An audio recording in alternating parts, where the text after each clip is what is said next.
παρατίθε με το πνεύμα, και ταύτα λοιπόν εξέπνευσε. Ιδών το εκατόνταρχος των γενόμενων εδόξασε τον Θεόν λέγον, όντως ο άνθρωπος ούτως δίκαιος είναι, και πάντες οι συμπαραγενόμενοι όπλοι, επί τη θεωρία ταύτη, θεωρούνται στα γενόμενα τύπτονται σε αυτόν τα σπίτι υπέστρεφον.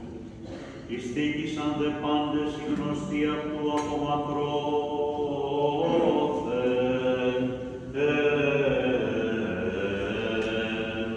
και γυναίκες εσυνακολουθήσας σε αυτό από τις Γαλιλαίες